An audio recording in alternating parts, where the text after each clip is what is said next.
Olá, turma, bom dia. Hoje nós iremos falar a respeito de duas importantes regiões, a Mesoamérica e a região andina. Pois bem, quando os europeus encontraram o continente americano, a população, os habitantes desse continente, eles não estavam distribuídos de forma igualitária pelo território. Havia uma concentração de habitantes em duas principais regiões. Na região Mesoamérica, que corresponde ao território do México atual e à América Central, e a região andina, que corresponde aos países, aos atuais territórios do Peru, Bolívia e Equador. Pois bem, essas regiões elas se desenvolveram graças à prática da agricultura e também à irrigação. Eles tinham um grande sistema de irrigação que proporcionou o desenvolvimento, a prática da agricultura. Nós temos que na região Mesoamérica, nós tivemos o cultivo de milho, cacau, feijão. Por isso ela ficou conhecida como Zona do Milho. Na região andina, que abrange o Peru, a Bolívia, o Equador, nós temos o cultivo de tubérculos nessa região, sobretudo a batata. E por isso essa região ela ficou conhecida como Zona dos Tubérculos. Nós também temos a Zona da Mandioca, que corresponde no mapa a essa área da região amazônica e do litoral da América do Sul. Nessa região chamada Zona da Mandioca, nós temos que a agricultura ela era uma atividade, mas os habitantes eles acabavam tendo a prática da coivara. A coivara é quando você desmata um território e os gravetos, a vegetação seca, você acaba tocando fogo, colocando fogo, provocando queimadas. Essa queimada, ela acaba,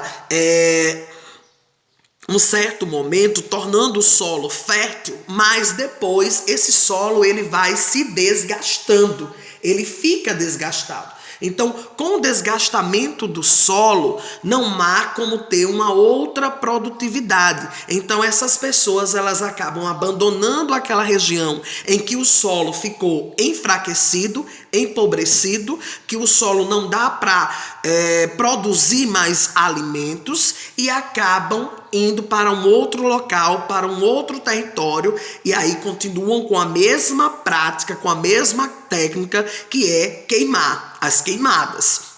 Esses povos eles acabavam sendo dependentes de outras atividades extrativas, como a caça e a pesca.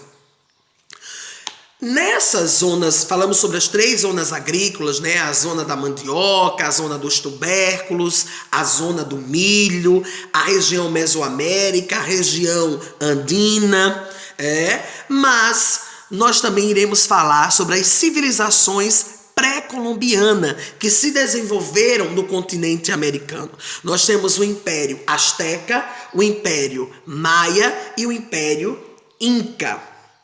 O Império Maia, ele se desenvolveu nas regiões dos atuais sul do México, Guatemala, Península do Yucatán, El Salvador, Belize e Honduras.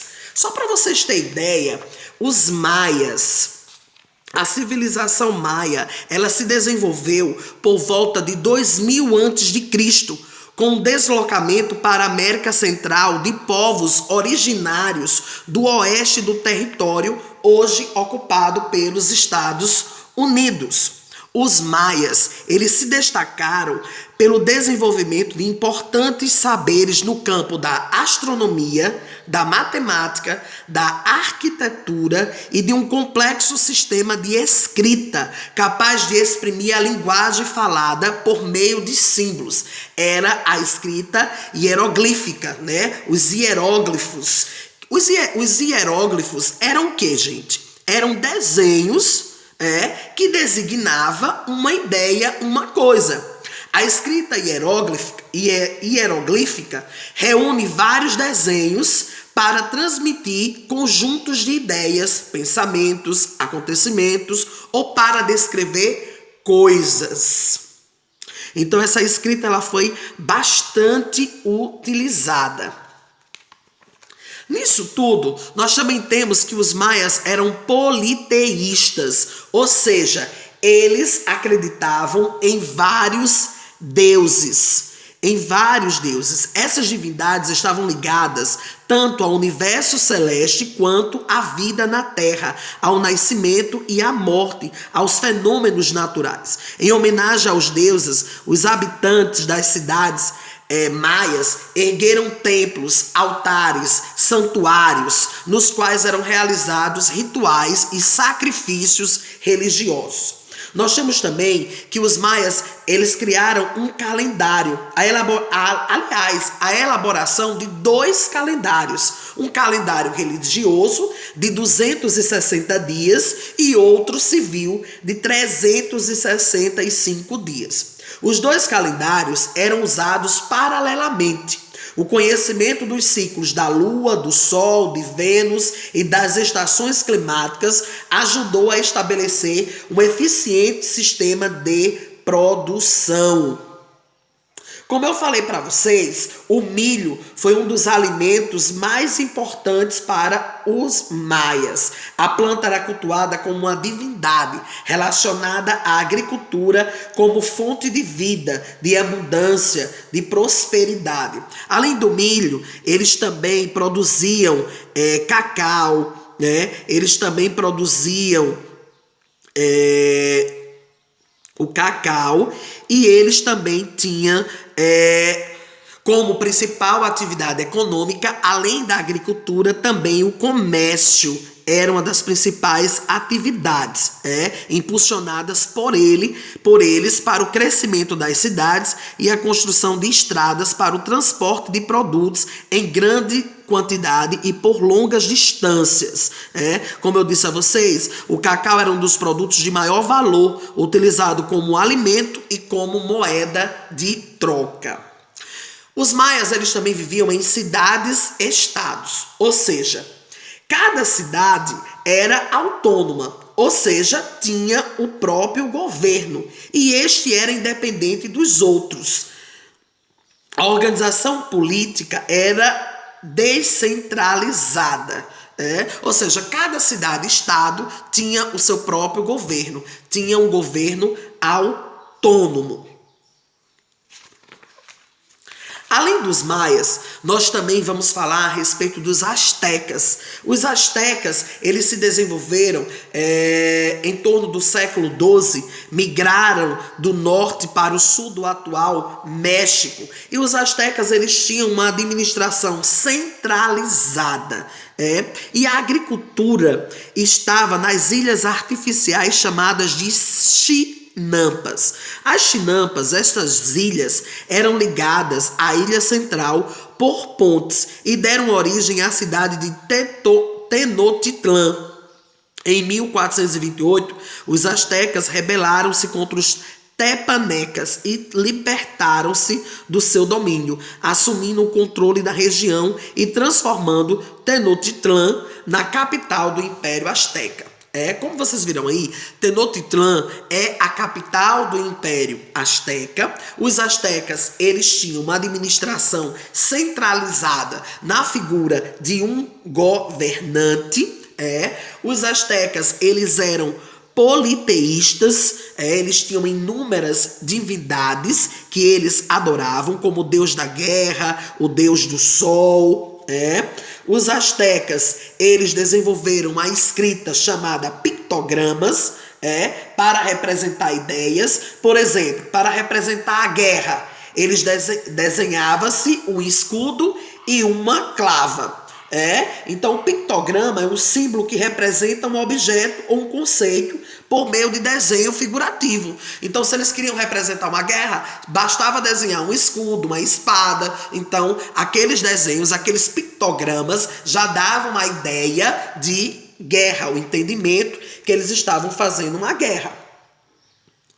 Também eles se desenvolveram muito pela arquitetura. A arquitetura é uma digamos assim, uma das mais bonitas desse período pré-colombiano. Também as artes, eles se desenvolveram muito pelas artes, pela arquitetura. Nós também vamos falar a respeito dos povos incas, no século XII, a região dos Andes, na América do Sul. Os incas, eles tinham um estado centralizado, militarizado, ou seja, centralizado na figura de um imperador. Eles tinham uma religião politeísta, ou seja, eles acreditavam em vários deuses. Eles tinham uma prática, a principal atividade econômica era a agricultura, a produção dos tubérculos. Eles se encontravam na zona dos tubérculos. Eles produziam quinoa, que é um tipo de batata, batata doce, e eles ainda desenvolveram uma outra atividade muito importante. Além da atividade agrícola, eles tinham uma domesticação de animais. Eles domesticaram as lhamas. As lhamas eram um animal domesticado por eles e que servia para o transporte de mercadorias, de produtos. Nós também temos a arquitetura. Eles se desenvolveram muito pela arquitetura, a arquitetura inca, as técnicas para a construção de casas.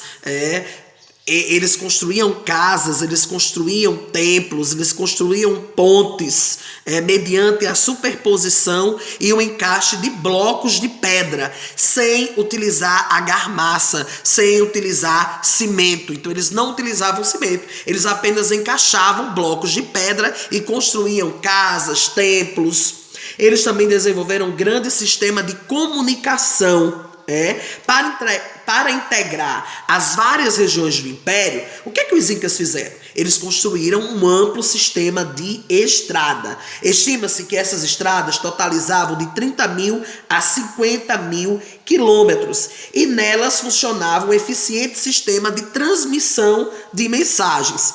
Entre uma cidade e outra eram instalados postos de correio onde ficavam mensageiros. Quando precisava levar uma informação para outro lugar, o mensageiro corria até o posto de correio seguinte, onde se encontrava outro mensageiro. Este, ao receber a mensagem, corria até outro posto seguinte e assim sucessivamente até a mensagem chegar no local, no destino final. Então, pessoal, com essa nossa aula, nós encerramos essa discussão, esse conteúdo a respeito dos povos, dos impérios Azteca, Maia, Inca, e agora nós vamos fazer a nossa atividade, ok? Bons estudos!